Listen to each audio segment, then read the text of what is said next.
What's up, everyone, and welcome to episode 6 of the Bronx and Big Blue Breakdown.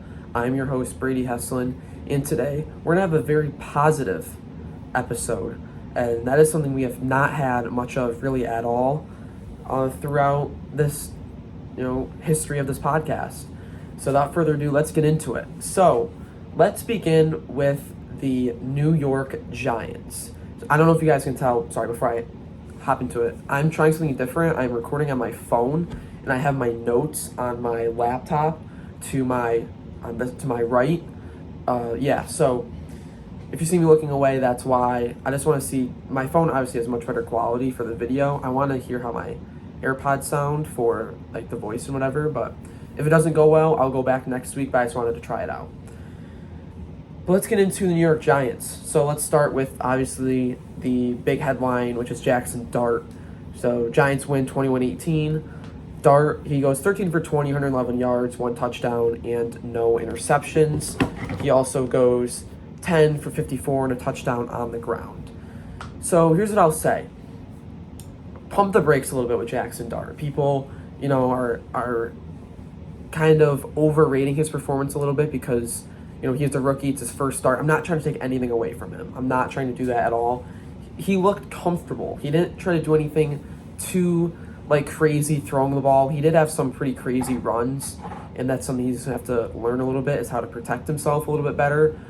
I mean, I love the fire that he plays with. He's great aura, but, there's the one play where he tried to, stiff arm somebody when he was already got the first down. It was at the 4-yard line, and you could see him going like this with his hand, and that's what made him have to come out of the game because they thought he had a concussion. So the spotter made him come out, and that put Russell Wilson in. So I don't want to sound too negative. I mean, he played a great game. He had a great start to his career, but just pump the brakes a little bit. I mean, he only threw for 111 yards. He did everything he was asked to do. The accuracy was a little shaky at times.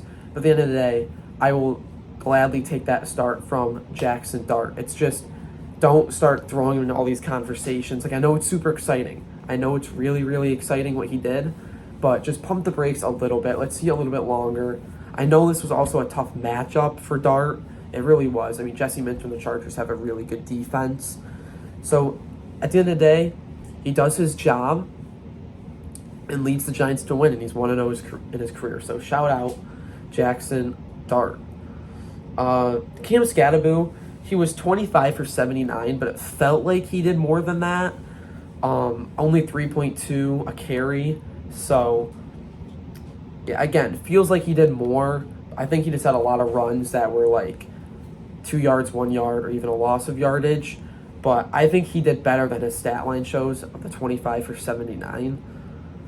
Giants only going with 2 running backs was kind of crazy to me. I'm surprised it didn't come back to bite them, especially when they used Devin Singletary as a returner, and they still only go with 2. But hopefully that doesn't come back to bite them. Maybe they'll elevate Turbo Miller this week.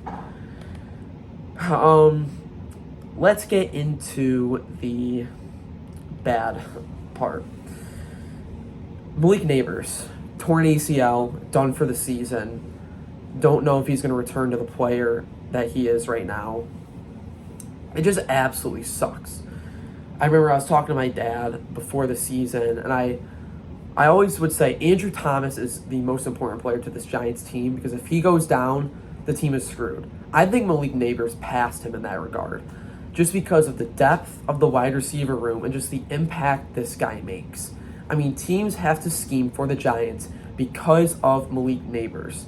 And now he goes down, so now you have Darius Slayton as wide receiver 1. You still have Wandale in the slot. And then your wide receiver 3 is a huge question mark. Right now, all you have is Jalen Hyatt and Bo Collins.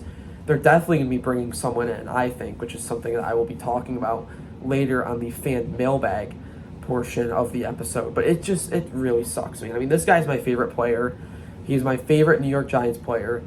He goes down in week 2 of his sophomore season.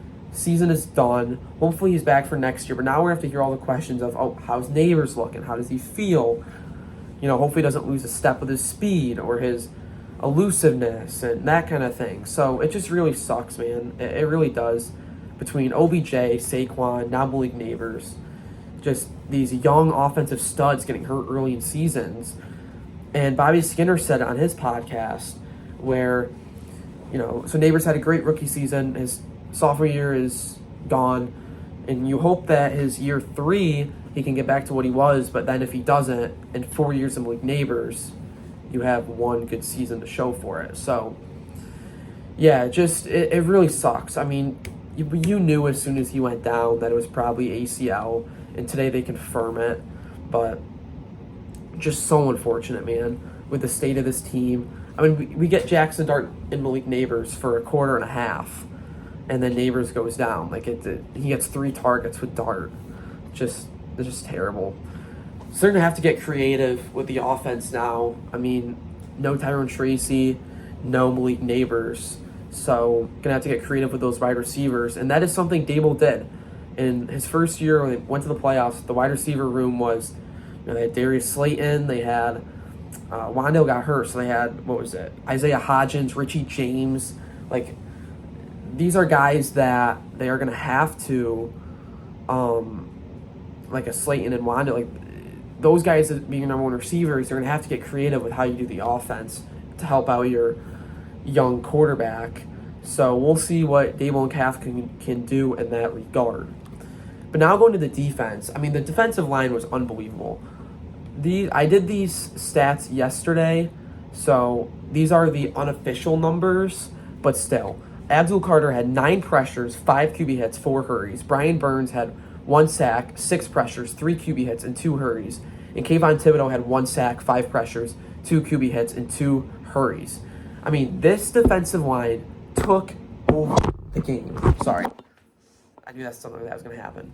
But this defensive line took over the game. I mean, this game was won because of this pass rush. Joe Alt goes down. There's no Rashawn Slater. So this could be like the worst offensive line in football, what the Chargers are rolling out there. But this D-line, I mean, they just went to work, especially Abdul Carter. He didn't get the sack, but, he forced an intentional grounding, and it felt like he was just all over Justin Herbert all day. So shout out to that edge rushing group. And then Dexter Lawrence with that interception, I mean, that got everybody hype. I mean, I thought he was going to take it for a touchdown. He didn't, but, I mean, that play was just, the stadium just like erupted after the Jackson Dart touchdown run. Then you have Dex with an interception, and you're like, holy cow, we might actually win this game. Of course, the Giants do go on to win that game. And then the last note that I have for the defense is Drew Phillips. Shout out Drew Phillips. I mean, he goes from getting benched last week, looking just terrible, and then he comes up with an interception. He's got good coverage. I mean, he looked really good. He's such an up and down player, but this was definitely one of his good games. So all in all, just feels great to get a win. It really does. Just huge because, last week, I'm already thinking season's a wash. I mean, they're 0-3. They're throwing Dart in there, and they got the Chargers this week. Like, hopefully Dart looks good, but there's no way we win. Well, Giants just went out and won. And now they're playing the winless Saints next week. I mean, next thing you know, it's 2-3, and we might actually have an okay season here. So, we'll see. We'll get into that a little bit more later in the episode. I'm trying to think if there's anything else that I want to talk about. Oh, shout out Jamie Gillen. Kicks like a 67, 68-yard punt in his own end zone with like no space. Shout out Jamie Gillen. Darius Muasau, I thought had a few nice plays coming back at linebacker, so shout out Muasau. Offensive line. So Dart did take a lot of sacks. I don't think they were all on Dart, and I don't think they were all on the offensive line. I think it was a decent mix of both. Andrew Thomas looked really good. From what I saw, I think the left side was a lot better than the right side, but still not getting a lot of push on like running plays, especially inside, but they did enough. They won the game. That's all you can really ask for. And now let's get to the New York Yankees. So they go undefeated this week. They go 6-0, but it still was not quite enough to win the division. So unfortunately, the Yankees will be in the wild card series against the Boston Red Sox starting tomorrow at 6 p.m. I have a pretty big announcement I'm going to make at the end of this episode regarding that series. But yeah, so they did their job this week. I mean, they did everything you could do. They go 6-0. They just couldn't get any help. Tampa gets swept. All they needed was them to win one game. One game, Tampa Bay. We gave you our stadium, and you can't go out there and win one game? I mean, come on. And then they're benching Yandy Diaz and Brandon Lau. Sorry. What? Is it Lowe? I think it's Brandon Lowe. But, yeah, I mean, it's just like, couldn't get one win. Come on. They end up winning the same amount of games as they did last year. And for once, they're not limping into the playoffs. Like, they are going into the playoffs with conviction. This team is tied for the best record in the American League. So, we'll see. But they got a tough road. They got to go through Boston. Then they're going to have to go through Toronto if they can get through Boston. So, they're going to have to beat the best to be the best. But going back to the games last week, a huge week for Aaron Judge and Ben Rice. They both hit super well. Max Fried is just pitching the best ball of the season right now, which is huge for the Yankees heading into the playoffs. But I don't want to spend a ton of time recapping last week's games because it don't really matter. We got to be focused on the Boston Red Sox right now. So I'm going to focus more on that. But yeah, they did their job, just couldn't get any help from the Tampa Bay Rays. I'm just really happy with how they're playing right now. Just as I said earlier, not limping in. Like, they are playing great baseball heading into the playoffs. So, we'll see. We will definitely see just the fact that they have won the same amount of games with how much, roster turnover they had. Losing Juan Soto, obviously. Shout out Miami Marlins, knocking out the Mets from the playoffs. That was absolutely wild. I wasn't even watching the game, and then I turn it on. It's runner on first, one out. Francisco Lindor grounds into double play. That's how their season ends. Just poetic. But anyway, so yeah, I'm going to get more into the Boston series when we do the looking forward and the fan mailbag section. But yeah, let's get into the studs and duds now. Sorry about that. I thought I was having audio issues. But now let's get into the studs. So for the New York Giants, I have 4 different guys that I am going to give a stud to. So I want to give a honorable mention to Jackson Dart. I was considering giving him a stud, but I mean, it's tough to justify that when he had 111 passing yards. But he played a great game. He played a very good game. But I just don't know if he's quite as deserving as these 4 guys are. So I'm going to get the probably obvious ones out of the way. Brian Burns, Abdul Carter, and Kayvon Thibodeau. As I said earlier, they just completely changed the trajectory of the game. Like, these guys, they just took over, man. They took over.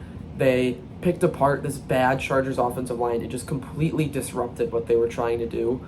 Like, the Drew Phillips interception was caused by the pass rush getting there. Herbert having to rush and getting hit and that kind of thing. So, shout out to those guys. And then, this one might surprise some people. Brian Daboll. I am really happy for Brian Daboll after this performance. He was in a really tough spot. He really was. Goes to Dart, a lot of questions. His seat is scorching hot. Next thing you know, he's going to be 0-4. Then he's got 2 games versus Philly coming up in the next couple of weeks. And he goes out, schemes. I mean, maybe I gave this my calf go. I'm gonna focus on the head coach. He goes out there, schemes a great game for Dart. I think he does everything well. Management, wins a challenge. Brian Daboll felt like an advantage this week. It felt like the Giants' offense were almost outsmarting the Chargers' defense, and I was not expecting that. So I want to give credit where credit's due to Brian Daboll. I've been very critical of him this year and past years, whatever. But just seeing him in Dart embrace after the game, I'm happy for Brian Daboll. I know he's under a lot of heat right now, but just shout out him. I mean, got to give credit where credit's due. I thought he did a really good job yesterday, managing the game and scheming and that kind of thing. Now the dud. I have 1 dud. Could give it a 2, but I want to focus on this guy. Deontay Banks. You are trash. Deontay Banks is terrible. Can we get him off the field, please? Paulson Adebo, Cordell Flott, Drew Phillips. Those need to be the corners. He fell for the worst hesitation move I might have ever seen from Quentin Johnson. I mean, he like over exaggerated this, and Deontay Banks is like, oh, like, I'm just gonna fall forward, and then he just runs right by Deontay Banks, and perfect ball placement from Herbert, and it's a touchdown. He has no effort. He gives nothing in the run game. The only reason he's on the field is because Joe Shane and Brian Deal, they don't want to admit that they made a mistake with the first round pick. Like, get him out. If this dude was anything other than a first round pick, he would not be on the field. Have him on kick return more than he is on playing corner. I mean, he looked good on that return. Like, just get him off the field. He sucks, and he has no effort. So there's my Deontay Banks rant there. And the Yankees one's going to be boring. The stud's Aaron Judge. I mean, 450, 4 homers, 9 RBIs, 7 walks. So this is the MVP. It shouldn't even be a debate, in my opinion. The only thing Cal has is homers and RBIs. That's it. Judge, I saw a stat. It might not still be accurate because there's a few games left to go in the season. But Aaron Judge to Cal Raleigh's OPS difference was the same as Cal Raleigh to Brandon Nimmo. Like, this guy is the MVP. It's clear as day to me. I mean, he won the batting title and hit over 50 home runs. Like, that should be enough right there. Aaron Judge is the most valuable player in the league. Cal Raleigh, you had an amazing season. 60 home runs from a catcher is unreal. You'd probably win the MVP if it wasn't for the best right-handed hitter to ever live. Unfortunately, plays in your league. So, Aaron Judge, you are the stud. He is the first player to have 3 studs in the Bronx and Big Blue Breakdown history. He was also the first one to get to 2. And the dud, I was looking through stats, and no one, like, stuck out for me to, like, oh, you're the dud for the Yankees. Like, I looked at pitching ERA, I looked at batting average. Like, no one was, like, that bad. So, I'm going to give it to someone that's not even on the Yankees. I'm just going to give it to the Tampa Bay Rays entire team. I mean, they couldn't help the Yankees out a little bit. I mean, I know this is kind of like a cop-out for the dud, but, like, I just think it's kind of funny. You get swept, like, the whole stadium thing. Like, I was really rooting for the Rays. They got out early, like, they're up 1-0, and then they give up a grand slam, and it's like, basically just gave up on the season when they bench Yanni Diaz and Brandon Lowe, but whatever. So the dud goes to the Tampa Bay Rays. So now let's get to the fan mailbag. So, let's start with the Yankees, because this is going to be the topic on a lot of people's minds.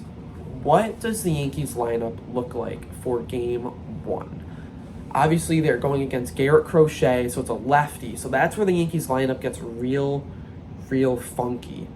So I saw a post on X earlier. I made a lineup, but then I saw a post on X, and it was a reporter. He was projecting what the Yankees lineup might look like. So I'm going to pull that up quick, because I think that's the best,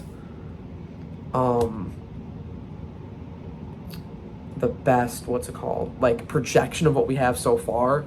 And then I'll give what I think they should do. I'm trying to pull it up right now.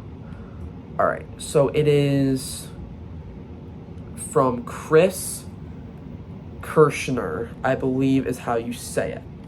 So he projected it because he was there, like, watching the games. And then I also have one from Max Goodman. So I'm just trying to get this all pulled up so it's all accurate. So Max Goodman. So he said, after hearing Aaron Boone watching the Yankees workout, here's his guess for the starting lineup. Goldschmidt, Judge, Bellinger, Stanton, Rosario, Grisham, Volpe, Wells, Caballero. That is his projection. Now, Chris Kirschner's projection was, get it right here, Goldschmidt, Bellinger, Judge, Stanton, Rosario, Grisham, Volpe, Wells, Caballero. So they have the same projection. I don't love that lineup. So he also posted an interesting stat.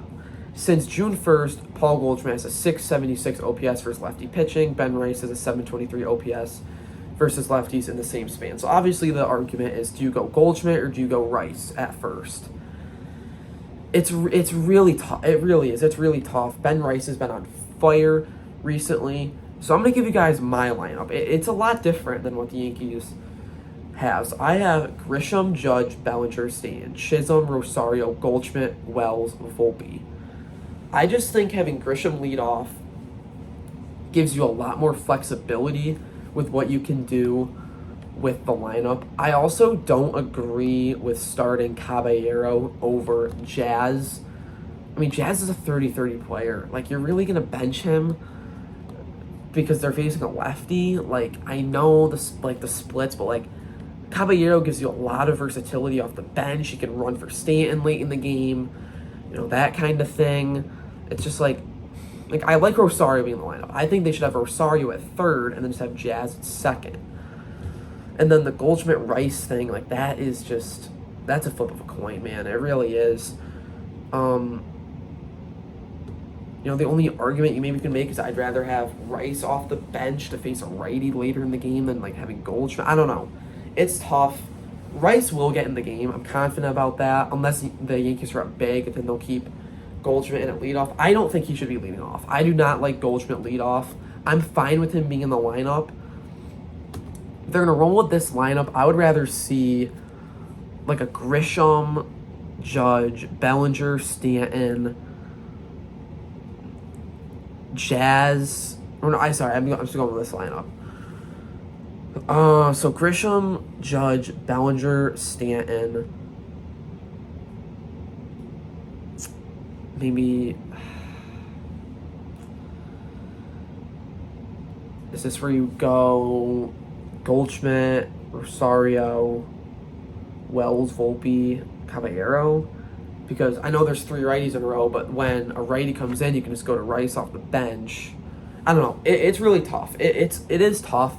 People are going to have their, gripes about it either way. But bottom line is, Garrett Crochet is a really tough pitcher. So they need to put their best lineup forward that they think can beat Crochet. You don't want to think about later in the game. You got to beat Crochet. I mean, this dude is one of the best pitchers in the American League. He's an absolute stud. And I'm fine with the Yankees platooning. I really am. I know people think it's weird, but, like, the Yankees, they haven't had that bench to platoon in years past. So that's what they want to do. I'm for it. I just don't agree with Paul Goldschmidt leading off. I think he's cooled down as the seasons progress. I don't know. I don't love it. Now, the other question. Sorry, the question was, what should the Yankees lineup look like for Game 1? The other question is, who could the Giants bring in at wide receiver after Malik Neighbors' injury? Sorry. So I have a list of names. Then I have a trade target that I have seen people floating around. I read an article, or a couple articles this morning that had his name on it, and I absolutely hate the idea. So we'll get into that. But I have a list of 1, 2, 3, 4, 5, 6, 7, 8, 9 players that are either on a practice squad or the Yankees, or the Giants could sign to replace Malik Neighbors. I mean, no one's going to replace Malik Neighbors, but you know what I mean, to be the wide receiver 3. So here are the names. So Deontay Johnson, I'm absolutely not. Do not sign Deontay Johnson. This guy is a headache. I mean, he got cut from the Browns, got cut from the Ravens, got cut from the Steelers. Like, he is just an absolute mess. He's probably the most talented wide receiver that is available that they could sign, but just absolutely not. Do not sign Deontay Johnson. Now let's get to the guy on everyone's mind, Odell Beckham Jr. I was against signing OBJ when the Giants wide receiver room was fully healthy. Now I'd be the fan in me would be ecstatic. Like, it would be amazing if OBJ came back to New York. But my brain is telling me that there are better options. I mean, he hasn't been great really since the Rams. Like, it would be great nostalgia and that kind of thing. He could be a good mentor. It's just, from a player standpoint, I mean, this is a team that wants to win games. Is he the best option? That it would be tough to hear an argument that would tell me that he is, like, the best player that they could sign. But is he the worst option? Absolutely not. Like, I would be I would be happy if the Giants signed Odell Beckham Jr. just for the, 7-8-year-old Brady Heslin inside. Would absolutely love that. But I do think there are probably better names out there. But, we'll see. We'll see. Another thing is got to consider, that puts a lot of attention on the Giants. Is that something Brian Daboll and Joe Schoen want with their jobs on the line? And let's say OBJ has no targets or one target in a game. Like, fans are going to be all over them, like, get OBJ targets. You know what I mean? So, we'll see. But I think there are some other names, such as Robert Woods is an option. I actually kind of like that. Brian Daboll tie, veteran receiver. I don't hate that option. Tyler Boyd is another one. He was the Bengals wide receiver 3 just a few years ago. DJ Chark, Nelson Aguilar. So those are all the free agents, I think. So Deontay Johnson, Odell Beckham Jr., Robert Woods, Tyler Boyd, DJ Chark, and Nelson Aguilar. Those are the guys I put down. If I had to rank them, I would probably go maybe Robert Woods, Tyler Boyd, DJ Chark, OBJ, Nelson Aguilar, Deontay Johnson. Maybe put OBJ over DJ Chark, but Gabe Davis is a guy I put down, but he's dealing with an injury right now, so I don't see that happening. He tore his meniscus last year. He's still recovering from that. So they could go that option, but if you sign someone off another guy's practice squad, he's on the Bills practice squad, so if you sign him, it has to be on the 53, and if he's dealing with an injury, you're not going to want that. And this last name, Dan Duggan posted it today. I do all my notes the night before, so I had this down last night after doing some research. This is the guy I want the Giants to sign. Isaiah Hodgins. He is currently on the Steelers practice squad, familiar with the system. People might be like, oh, he's not like that good, like whatever. This guy, he had 500 yards on a Giants playoff team that had no real receivers. You know what I mean? Like this guy, he was basically the wide receiver 1, which is crazy to say. But I think he would come in. He's got good hands. He's a decent route runner. All these options are better than Jalen Hyatt and Bo Collins. So, I want Isaiah Hodgins. I know it's kind of crazy. I'm pounding the table for Isaiah Hodgins, but I just think it makes so much sense for them to bring him back. So that's who I want. And then there's Lil Jordan Humphrey, who's currently on the Giants practice squad. He's not really an upgrade. He's just like a body. Bo Collins beat him out for a spot on the team, so he's on the practice squad. But I'm not going to be upset if they do that. They just have to bring somebody else in. Even if they bring up Lil Jordan Humphrey, he should be playing over Jalen Hyatt and Bo Collins, in my opinion. I think he's a better receiver than those two. And now for the trade option that I saw. I saw 2 different articles because I was bored today in class and was looking up trade targets from Neighbors injury. Tyreek Hill, absolutely not. Absolutely not. This dude's contract is huge. Headache. I think he's losing a step. I saw an article earlier. I think it was, let me look it up.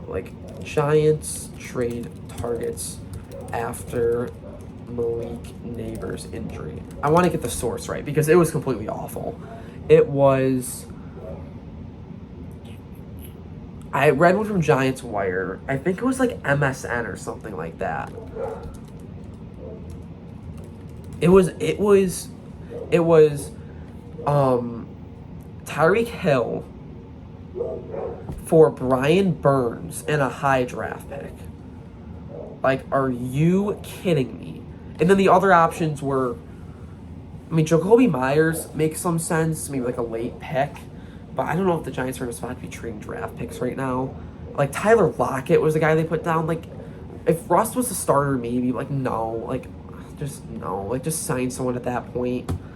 But yeah, so if I have to rank, I want Isaiah Hodgins. I want him a lot. Robert Woods, Tyler Boyd. Those are probably my top 3. OBJ would be a lot of fun, but is he the best option?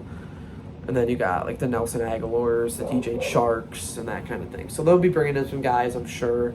They'll probably end up signing someone that's not even on this list, but that was just a quick list of guys that I wrote down. So now transitioning on to the This Week in History. So on September 28th, 1951, Yankees pitcher Allie Reynolds threw his second no-hitter of the season, beating the Red Sox 8-0 in the first game of a doubleheader.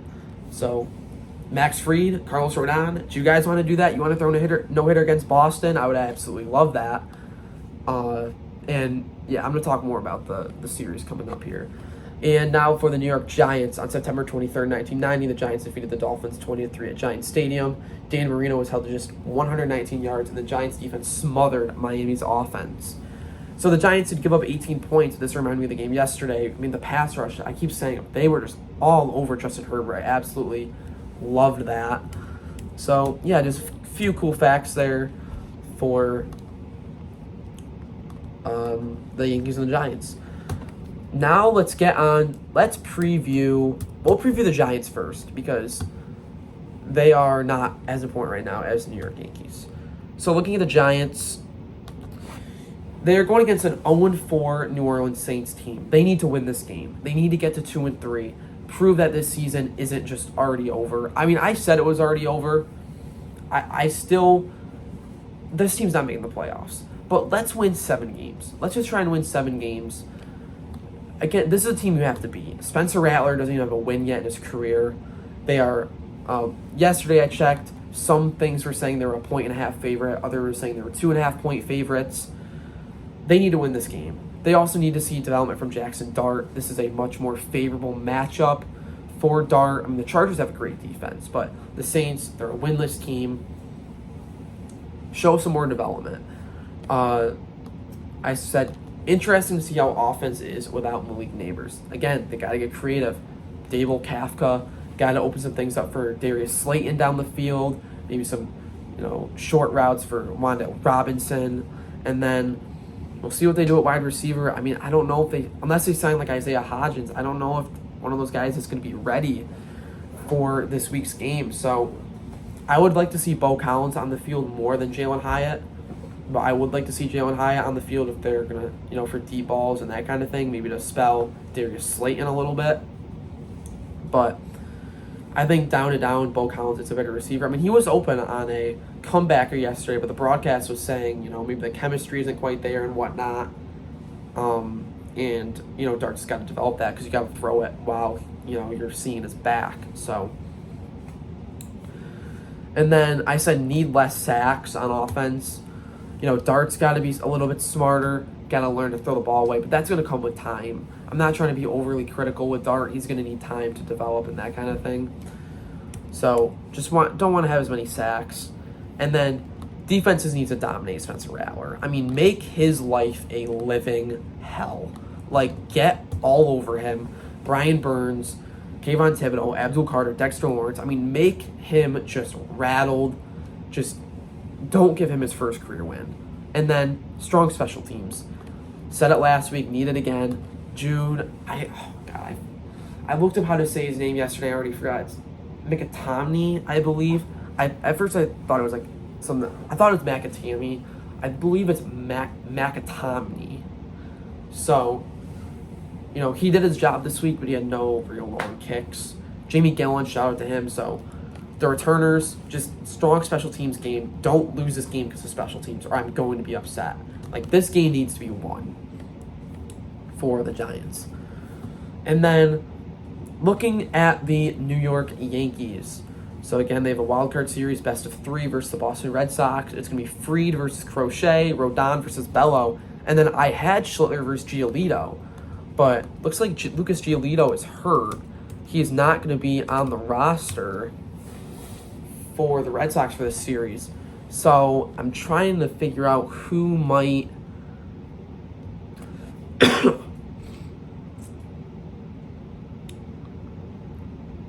be an option. I mean, it's a big blow for them, man. That is a big blow for this team. I'm trying to see. I think Connolly Early is the only guy that I'm seeing. I don't know, I'm trying to figure this out. This was breaking as I was about to start recording.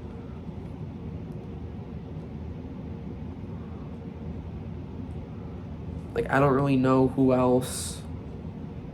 We'll see. Hopefully it doesn't get to a game 3. Hopefully the Yankees can just win the first 2. But yeah, I will, keep you guys posted on all the social medias and stuff of what the Red Sox do with that situation. But big blow for them. Elbow injury too. We'll see if he can even play. Hopefully they don't get past this week. But if they do, we'll see if he can even go after this. So, other notes. Yankees are 4-9 versus Boston this year. But they did win the last series 3-1. But they've got to improve that. And Boston's eliminated them the last few times they played them in the postseason. Let's change that tide. At home, this is the best I felt going into the playoffs in a while. Like, gotta go win game one. Gotta win game one. You don't want to have your back against the wall for 2 games. You got the ace on the mound. I know Crochet's great, but guess what? Max Fried is too. So go out there, take game one. Then you got Rodon and Schlittler for the next 2. I think they definitely have the pitching matchup for those 2. So go out there, win game 1, and I'll feel very confident about the rest of the series. And then the last note I have, need a big postseason from Aaron Judge. Put the haters to bed. I mean, they always think, oh, October Judge can't hit. I mean, he's hitting 205, 318, 450 with a 768 OPS. That's not good, but like, it's not horrendous. Go out there, post 1,000 OPS. Hit how you did in the regular season in the postseason.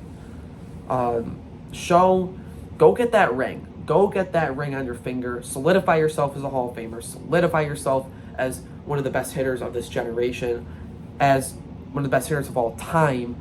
Go out there, put yourself on that Derek Jeter level as a captain. If Aaron Judge, I think he's a better baseball player than Derek Jeter, but in like Yankees aura, or like whatever you want to say, Yankees history, put yourself on that Derek Jeter level. Go out there, get a ring, and be the reason the Yankees win.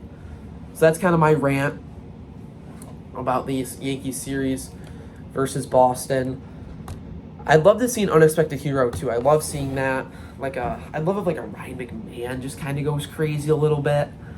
Last thing I want to talk about though, bullpen. David Bednar, be a dog. Someone else has got to step up though. That's been the shakiest part of this team heading into the playoffs is that bullpen. DeWall, Weaver, Tim Hill. Like, step up, be a dog. This is it right here. October baseball.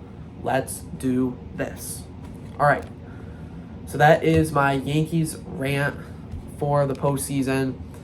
So before I end this episode, I have a few things I want to address. So first, I am planning to do another episode the day after the Yankees series ends. So if the Yankees sweep, I'm going to do an episode on Thursday. If it goes to 3 games, I'm going to do an episode on Friday. Trying to think about the Giants. I might, because it is tough to preview games on like the Monday. Like, you're still riding the high after the win. I'm trying to get ready for the Saints. So I might do also a little bit more preview there. Maybe see if the Giants bring in anybody, if there's any injury updates, that kind of thing. So I might do like a small segment on the Giants, but it'll obviously mostly be focused on the Yankees in that series. And now my other little announcement, I don't have this confirmed, so follow me on social medias and that kind of thing. But I'd like to do at least a live reaction for at least game 1 of the playoffs between the Yankees and the Red Sox. I'm getting that worked out. If that does happen, it's going to be on my Twitch. Okay? Unfortunately, when I was younger, I had this YouTube channel and I live streamed and they banned me because I looked under 13, even though I literally was 13. So I unfortunately cannot live stream on this YouTube account. So it's going to be on my Twitch. If it happens, the link will be in the description. It won't be there right now because I still have to like rebrand it and that kind of thing for my old account. Because I wasn't planning on using it. But I decided, you know what? I want to do a live reaction. One of my friends is a Red Sox fan. So if he can do it, it's going to be like Yankees, Red Sox. You know, we always love to, banter with each other and whatnot. So I'm still getting that worked out. As of right now, I think it's going to happen. But just follow me on all my social medias. Link to there in the description. As soon as I know it's going to happen, I will be posting my Twitch links all over. I'll probably start it a little before the game, maybe 5:30, 5:45, and get ready for that. So thank you guys so much for watching or listening wherever you are, and I appreciate it. And I'll see you guys hopefully on Thursday. Well, hopefully for the live stream, but after that, hopefully on Thursday with a Yankees sweep. If not, I'll see you Friday. And let's go Yankees and let's go Giants.